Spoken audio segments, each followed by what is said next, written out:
अब हम आते हैं क्लिनिकल फीचर्स पे। इन्फेक्शियस मोनोन्यूक्लियोसिस जो है ना वो क्लासिकली मैनिफेस्ट करता है कि इसमें फीवर होता है, सोर थ्रोट और लिम्फेडिनाइटिस। लेकिन एटिपिकल प्रेजेंटेशन जो है वो अनयूजुअल नहीं है।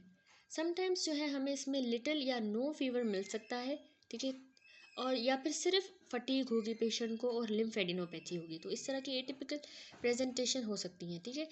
तो ये इस तरह की प्रेजेंटेशन रेज करती है स्पेक्टर ऑफ लिम्फोमा।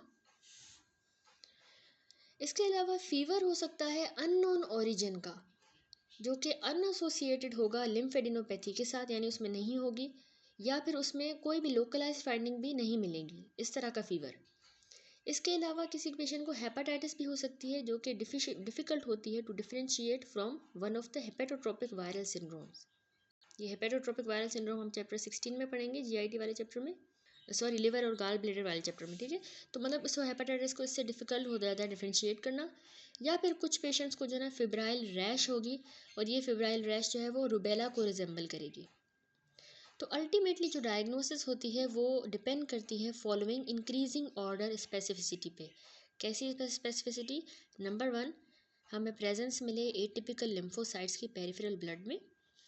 दूसरा जो है वो हमें पॉजिटिव हेट्रोफिल रिएक्शन मिले, यानी मोनोस्पॉट टेस्ट, ठीक है, तो ये पॉजिटिव हेट्रोफिल रिएक्शन हो।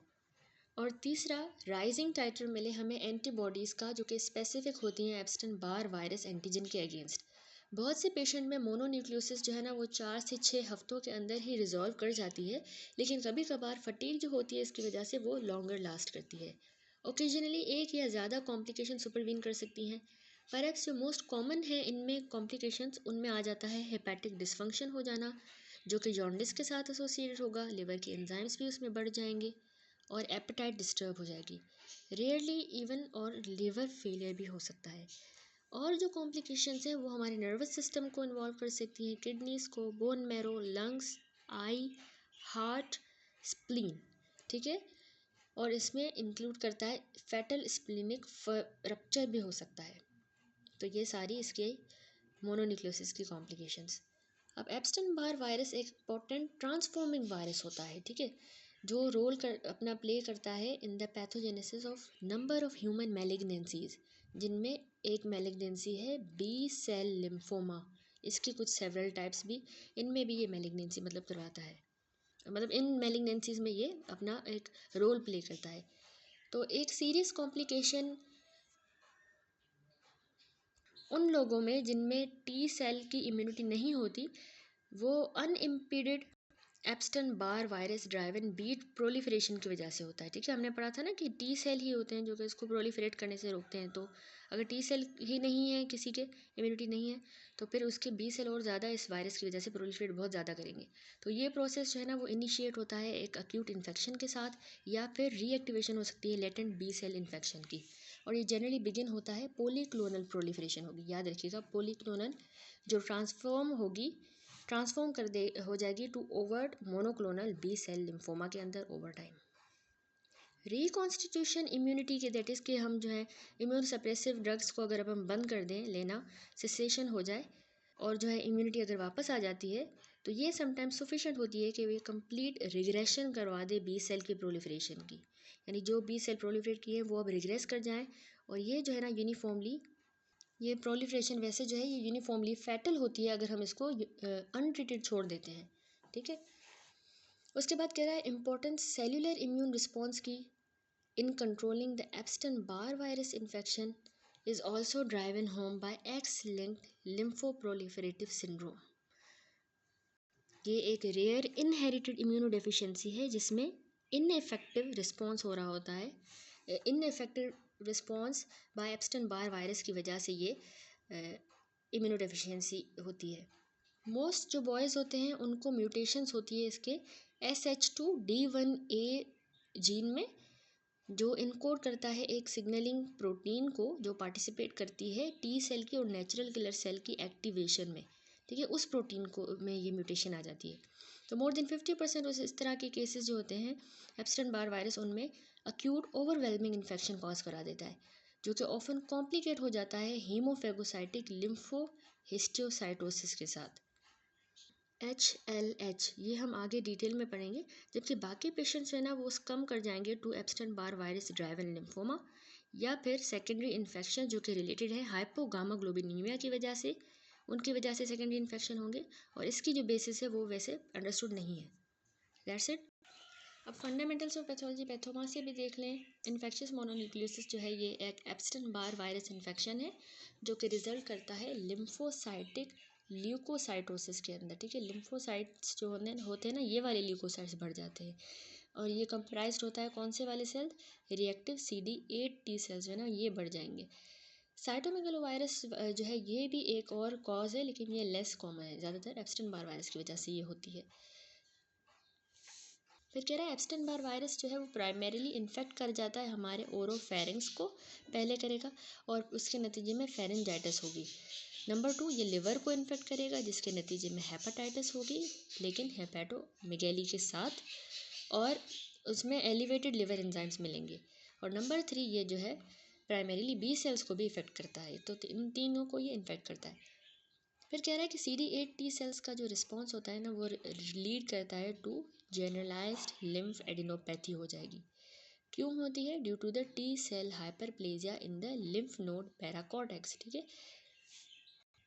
जो हमारे लिम्फ नोड है उनका जो पैराकॉर्टेक्स वाला रीजन होता है ना, ये मैंने हर्षमोहन में आपको एक्सप्लेन किया था, तो उस रीजन में जो T सेल्स होंगे ना उनका हाइपरप्लेजिया हो जाता है। उस हाइपरप्लेजिया की वजह से जनरलाइज्ड लिम्फ एडिनोपैथी मिलती है हमें। ठीक है, इसके अलावा CD8 T सेल्स जो हैं उसका रिस्पॉन्स लीड करेगा स्प्लीनोमेगैली के अंदर। ये क्यों हो रही है? क्योंकि T सेल का हाइपरप्लेजिया हो रहा है, लेकिन कहाँ पे? पैल्स में, पेरी आर्टीरियल लिम्फेटिक शीथ के अंदर, जो हमारे स्प्लीन में मौजूद है। ठीक है, number 3, high WBC count with atypical lymphocytes जो हैं वो हमें मिलेंगे ब्लड में। एटिपिकल लिम्फोसाइट्स असल में रिएक्टिव CD8 T सेल्स ही होते हैं, और वो हमने बेसिक में देखे किस तरह के दिखते हैं। ठीक है, तो ये हमें हाई मिलेंगे। उसके बाद कह रहा है कि मोनोस्पॉट टेस्ट जो होता है ये हम यूज़ करते हैं फॉर स्क्रीनिंग।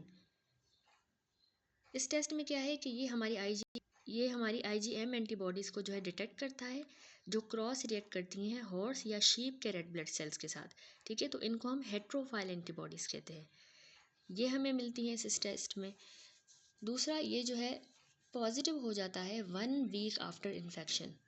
ये वाला टेस्ट पॉजिटिव मिलेगा 1 वीक के बाद। और ये नेगेटिव मोनोस्पॉट टेस्ट जो होता है ना वो हमें सजेस्ट करता है कि साइटोमेगालोवायरस जो है वो पॉसिबल कॉज बना है इस इन्फेक्शियस मोनोन्यूक्लियोसिस का। ठीक है, तो हम ऐसे डिफ्रेंशिएट कर लेते हैं कि हमें कॉज का भी पता चल जाता है कि नेगेटिव मोनोस्पॉट है तो साइटोमेगालो की वजह से हुआ है, वरना ये पॉजिटिव है तो एब्स्टेन बार वायरस ही होगा। इसके अलावा कह रहा है कि डेफिनेटिव डायग्नोसिस हम सीरोलॉजिक टेस्टिंग के थ्रू ही कर सकते हैं। एब्स्टेन बार वायरस के वायरल कैप्सिड एंटीजन को देखेंगे सीरोलॉजिकली सीरम में। ठीक है, कैप्सिड के एंटीजन। यहाँ पे हमने बात की कि हमें एटिपिकल लिम्फोसाइट्स मिलते हैं हाई WBC काउंट के साथ। तो ये फिगर देखिए, इसमें ये एटिपिकल लिम्फोसाइट दिखाया गया इन्फेक्शियस मोनोन्यूक्लियोसिस में। अब हम कॉम्प्लिकेशंस देखें तो 3 जो है बातें कही गई हैं कि इसमें जो है स्प्लीनिक रप्चर का रिस्क बहुत ज़्यादा होता है इन्फेक्शियस मोनोन्यूक्लियोसिस में, और पेशेंट जो है उनको हमने एडवाइस करना होता है कि वो स्पोर्ट्स वगैरह गेमिंग वगैरह जो है 1 साल तक अवॉइड करें, वरना उनकी स्प्लीन जो है रप्चर कर सकती है। देखिए फिगर, इसमें जो है स्प्लीनिक रप्चर दिखाया गया है, ये देखिए रप्चर हो गई है स्प्लीन, ट्रॉमा वगैरह की वजह से हो सकता है, क्योंकि स्प्लीन जो है इन्फेक्शियस मोनोन्यूक्लियोसिस में बिल्कुल फ्रेजाइल हो जाती है। नंबर 2, रैश भी कॉम्प्लिकेशन है, जो कि एम्पिसिलिन से अगर एक्सपोज हो पेशेंट तो उनमें रैश हो जाती है। नंबर 3, डोरमेंसी वायरस की हमारे बी सेल्स के अंदर जो है ना वो लीड कर देती है increase risk for both recurrence भी होगी और बी सेल का लिम्फोमा हो जाएगा, स्पेशली अगर इम्यूनो डेफिशिएंसी यानी HIV डेवलप करे तो आगे जाके रिकरेंसी हो सकती है। रिएक्टिव ल्यूकोसाइटोसिस के बाद अब तीसरा जो non neoplastic white cell disorder है वो है रिएक्टिव लिम्फ एडिनाइटिस। इसके बारे में पढ़ेंगे। इन्फेक्शंस और जो नॉन माइक्रोबियल इन्फ्लामेटरी स्टिमुलाई हैं वो ऑफर हमारे इम्यून सेल्स को एक्टिवेट कर देते हैं, जो इम्यून सेल्स हमारे लिम्फ नोड्स में बैठे हुए हैं, जो हमारे डिफेंसिव बैरियर्स की तरह एक्ट कर रहे हैं। ठीक है, उनको एक्टिवेट कर देंगे। अब कोई भी इम्यून रिस्पॉन्स जो कि फॉरेन एंटीजेंस के अगेंस्ट हुआ है तो वो हमारे लिम्फ नोड को इनलार्ज कर देता है। इसको हम कहते हैं लिम्फ एडिनोपैथी, इनलार्ज हो जाते हैं।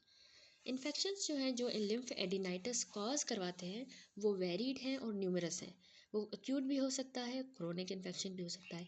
मोस्ट इंस्टेंसेस में जो हिस्टोलॉजिक अपीयरेंस है ना लिम्फ नोड रिएक्शन की, वो स्पेसिफिक नहीं है। समवट डिस्टिंक्ट फॉर्म लिम्फेडिनाइटिस की जो होती है कैट स्क्रैच डिजीज़ में, वो आगे हम डिटेल में देखेंगे। वो एक डिस्टिंक्टिव फॉर्म है, ठीक है, लिम्फेडिनाइटिस की ही। सबसे पहले अक्यूट और नॉन स्पेसिफिक लिम्फेडिनाइटिस को डिटेल में देखें।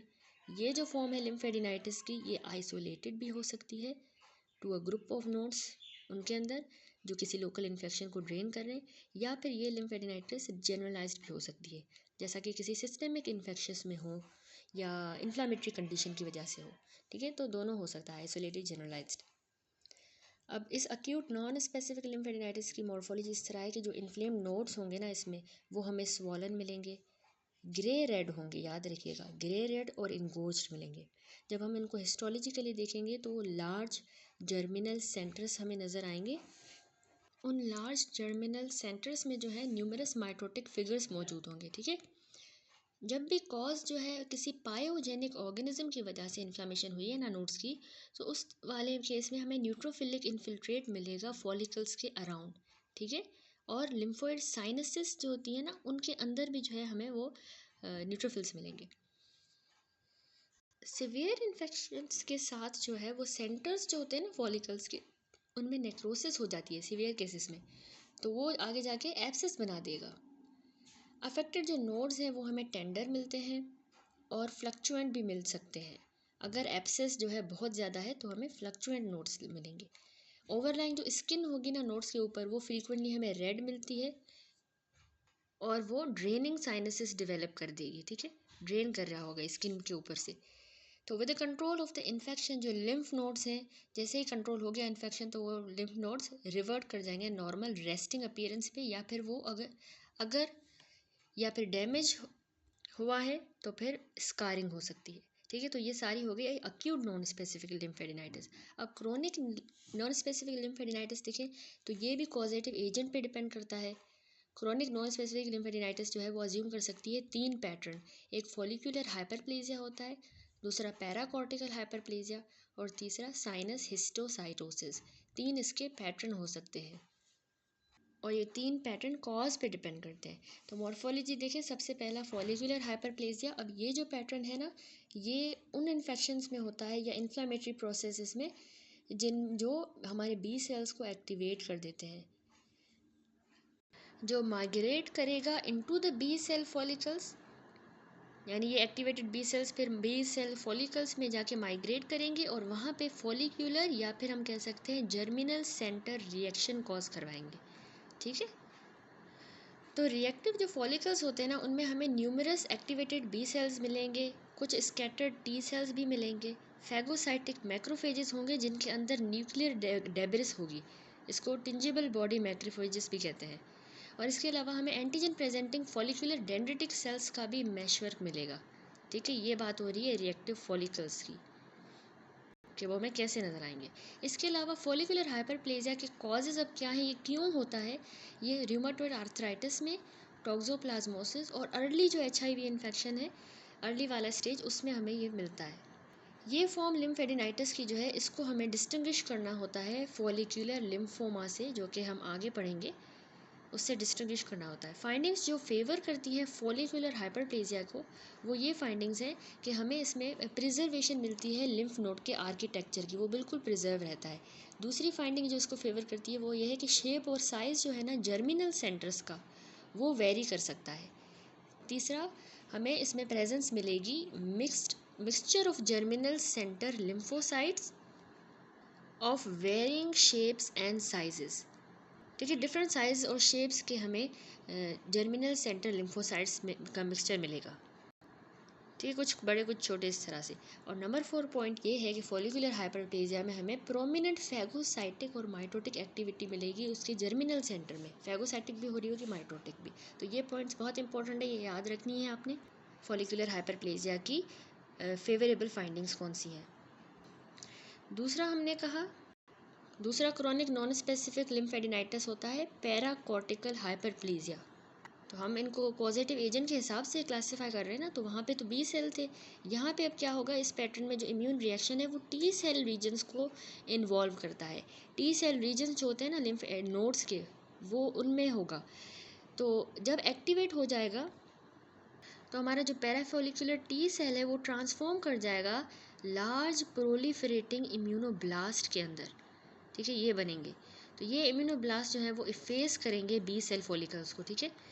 यानी ये इम्यूनोब्लास्ट जो है, इतने बड़े बड़े प्रोलिफरेटिंग इम्यूनोब्लास्ट जो बनेंगे, ये बी सेल के फॉलिकल्स को बिल्कुल मिटा ही देंगे, इफेस कर देंगे उनको। पैराकॉर्टिकल जो हाइपरप्लेजिया होता है ना, वो इनकाउंटर होता है वायरल इन्फेक्शंस में, जैसे अब एप्स्टन बार वायरस है तो उसकी वजह से, ठीक है। आफ्टर सर्टेन वैक्सीनेशन भी ये हो सकता है, जैसे स्मॉल पॉक्स की वैक्सीनेशन के बाद। और दूसरा इम्यून रिएक्शन जो कि ड्रग्स की वजह से होते हैं, स्पेशली जो फेनिटोइन ड्रग है जो कि हमारे पास एंटी एपिलेप्टिक ड्रग होती है, ठीक है। अब चलते हैं तीसरी टाइप पे जो कि साइनस हिस्टियोसाइटोसिस।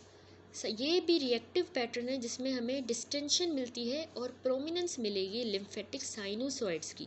ये डिस्टेंट भी होंगी और प्रोमिनेंट हो जाएंगी owing to the marked hypertrophy of lining endothelial cell. इसलिए हुई हैं ये डिस्टेंट और प्रोमिनेंट साइनोसॉइड्स क्योंकि इनके जो एंडोथेलियल सेल्स है उनकी हाइपरट्रॉफी हो गई है, और इसके अलावा वहाँ पे मैक्रोफेजेस के इनफिल्ट्रेट आ गए हैं, यानी हिस्टियोसाइट्स आ गए हैं। तो इसलिए इसका ये नाम रखा गया है साइनस हिस्टियोसाइटोसिस। तो ये ऑफन एनकाउंटर हमें मिलती है लिम्फ नोड्स में जो कि कैंसर्स को ड्रेन कर रहे होते हैं उन लिम्फ नोड्स में, और ये रिप्रेजेंट कर सकता है immune response to a tumour और इट्स प्रोडक्ट, ठीक है। किसी ट्यूमर को इम्यून रिस्पॉन्स ये हो सकता है। नेक्स्ट एक बहुत इंटरेस्टिंग डिजीज़ है cat scratch disease. Cat scratch disease एक सेल्फ लिमिटेड लिम्फेडिनाइटिस है, यानी लिम्फेटिक्स की इन्फ्लेमेशन होगी इसमें, जो कि बैक्टीरियम बैटोनेला हेंसले बैक्टीरियम की वजह से होती है, ठीक है। अब ये प्राइमरीली डिजीज़ जो है वो चाइल्डहुड की है, बचपन में होती है, और 90% ऑफ द पेशेंट जो है इसमें जो 18 साल की कम उम्र के होते हैं। ये मैनिफेस्ट करता है कि इसमें जो हमारे रीजनल लिम्फ एडिनोपैथी हो जाती है, और ये मोस्ट फ्रीक्वेंटली एक्जिला में होता है और नेक के रीजन में हमें मिलता है। नोडल इन्लार्जमेंट जो है वो 2 हफ्तों के बाद जो है वो मिलेगी आफ्टर फिलाइन स्क्रैच जो हो, यानी जो बिल्ली जो है वो स्क्रैच वगैरह कॉज करवाए तो उसकी वजह से उसके 2 हफ्तों के बाद हमें नोडल इन्लार्जमेंट मिलेगी, या फिर लेस कॉमनली स्प्लिंटर या थॉर्न कांटा वगैरह होता है उसकी इंजरी से भी ये हमें कैट स्क्रैच डिजीज़ हो सकती है अगर वो कंटेमिनेटेड हो, ठीक है। एक इन्फ्लामेटरी नोड्यूल वेजिकल या एस्कर जो है ना, ये समटाइम विजिबल हो जाता है at the site of skin injury जहाँ पे हुई है, ठीक है। मोस्ट जो पेशेंट होते हैं उनके जो लिम्फ नोड की इन्लार्जमेंट है ना वो रिग्रेस अब करेगी तकरीबन 2 या 4 महीनों के बाद, मतलब अब जो है लिम्फ नोड रिग्रेस करना शुरू कर देगा। रेयरली जो है वो पेशेंट को इंसेफेलाइटिस, ऑस्टियोमाइलाइटिस या थ्रोम्बोसाइटोपिनिया भी डेवलप कर सकता है पेशेंट, ठीक है। अब इसकी मॉर्फोलॉजी इस तरह है कि नोडल चेंजेस जो हमें मिलते हैं ना कैट स्क्रैच डिजीज़ में वो बहुत ही क्वाइट कैरेक्टरिस्टिक है। इनिशियली क्या होगा कि सार्कोइड लाइक ग्रेन्युलोमास बनेंगे, जैसे सार्कोमा में हमने देखे थे लंग वाले चैप्टर में भी, तो उसकी तरह के ग्रेन्युलोमा बनते हैं। लेकिन फिर बाद में जो है ना उनमें सेंट्रल नेक्रोसिस हो जाएगी और ये इनफिल्ट्रेट हो जाएगा न्यूट्रोफिल्स के साथ।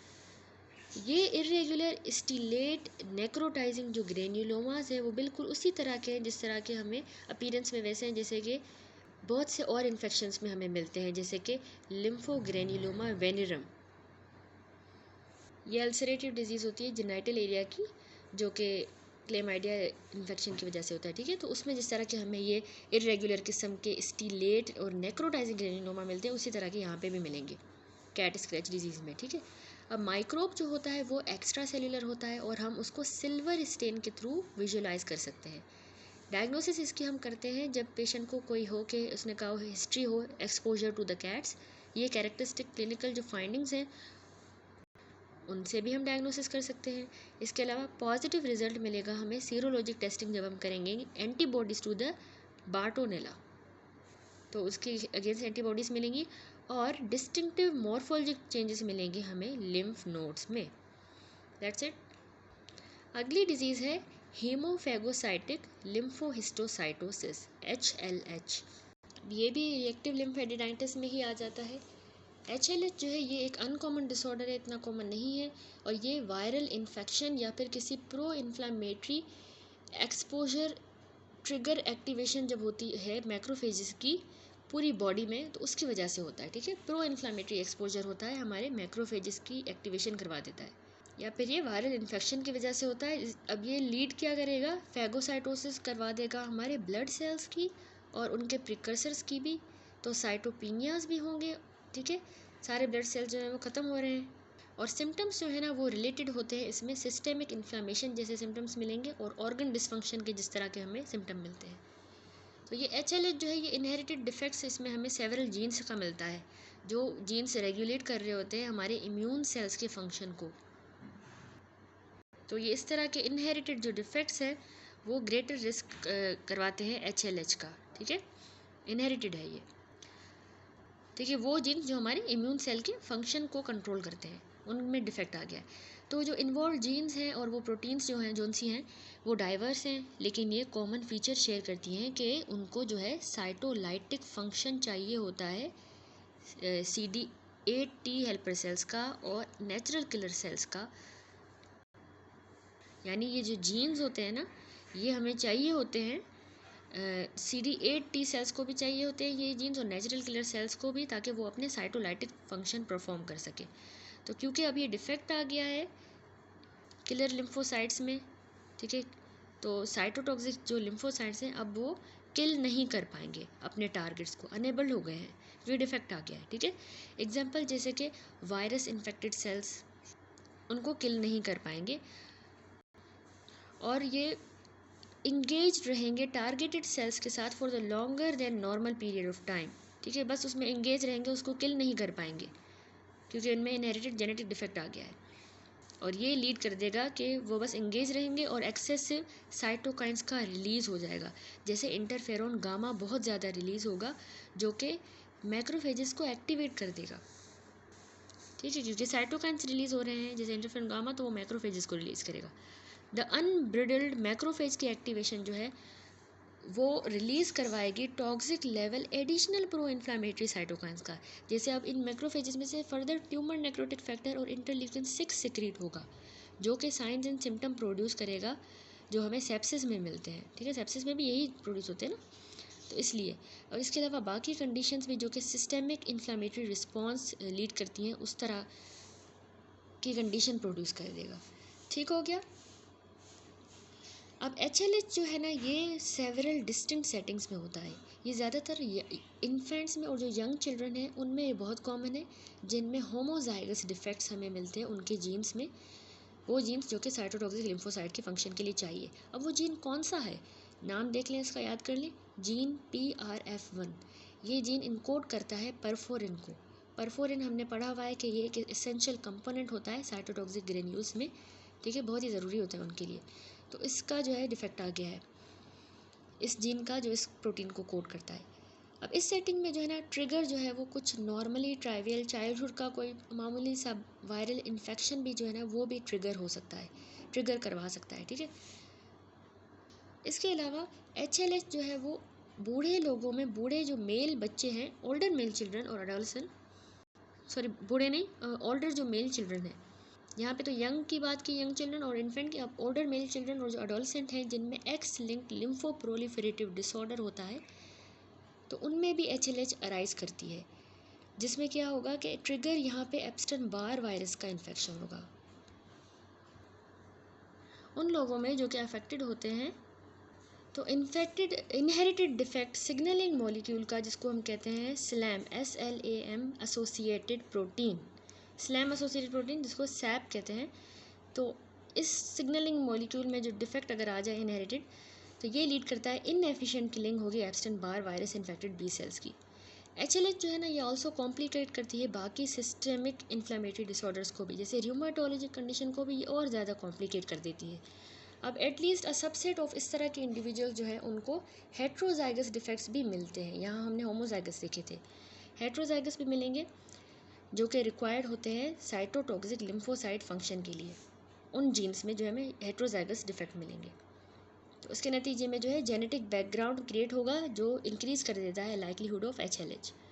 फाइनली HLH जो है वो हम एज अ सेकेंडरी फिनोमिना भी देख सकते हैं उन पेशेंट्स में जिनमें पेरिफेरल T सेल लिम्फोमास हो, ठीक है, तो ऐसों में हमें as a secondary phenomena HLH मिलता है। प्रिसाइज मैकेनिज्म इस कंटेक्स्ट पे अनसर्टेन है, लेकिन एबेरेंट साइटोकाइन की प्रोडक्शन होना, उन मैलिग्नेंट टी सेल्स के साथ ये लीड करती है to the dysregulation of the non neoplastic cytotoxic lymphocytes is suspected. उसके बाद कह रहा है कि regardless of the cause patient जिनमें HLH होती है वो टिपिकली फीवर के साथ प्रेजेंट करते हैं, स्प्लीनोमेगैली होगी और पैनसाइटोपिनिया मिलेगा हमें। सीवियर केसेस में जो है डायसेमिनेटेड इंट्रावास्कुलर कोएगुलेशन भी हो जाती है और ऑर्गन फेलियर भी सुपरवीन करेगा। एग्जामिनेशन बोन मैरो की जब हम करेंगे तो उसमें जो मैक्रोफेजेस होंगे वो शो करेंगे फैगोसाइटोजिंग रेड सेल्स, उन्होंने प्लेटिलेट्स को भी खाया हुआ होगा, रेड सेल्स को भी, और न्यूक्लिएटेड मैरो सेल्स मिलेंगे हमें, ठीक है, न्यूक्लियस वाले। लैब एबनॉर्मलिटीज़ जो है टिपिकली इंक्लूड करती हैं वेरी हाई फेरिटिन लेवल, तकरीबन 10,000 माइक्रोग्राम पर लीटर से भी ज़्यादा का हमें फेरिटिन लेवल मिलेगा लैब में, ठीक है। ट्राइग्लाइसराइड बहुत ज़्यादा बढ़ जाएंगे, हाइपर ट्राइग्लाइसराइडीमिया। सीरम लेवल जो है सॉल्यूबल इंटरल्यूकिन 2 रिसेप्टर के सीरम लेवल भी बढ़ जाएंगे। इसके अलावा हमें सर्कुलेटिंग जो नेचुरल किलर सेल्स होते हैं ना और साइटोटॉक्सिक टी लिम्फोसाइट, उनका लेवल बहुत ही कम मिलेगा, ये याद रखिएगा, ठीक है। In concert these findings are quite sensitive and specific for the HLH। ये सारी जो फाइंडिंग है स्पेसिफिक भी है और क्वाइट सेंसिटिव है। तो ट्रीटमेंट अब वेरी करता है अंडरलाइन कॉज पे, लेकिन ये ज़्यादातर पुअर होता है। वो लोग जिनमें HLH स्टेम करता है इनहेरिटेड डिफेक्ट की वजह से, जो हमने देखे जीन्स में, या फिर जिनमें हेमेटोपोइटिक स्टेम सेल ट्रांसप्लांटेशन की वजह से इनहेरिटेड डिफेक्ट्स की वजह से जिनमें HLH हो, तो उनमें जो है हम हेमेटोपोइटिक स्टेम सेल ट्रांसप्लांट कर देते हैं और यही एक चांस है फॉर द क्योर, ठीक है, कि उनके स्टेम सेल ट्रांसप्लांटेशन की जाए। दैट्स इट, ये HLH कंप्लीट हुआ।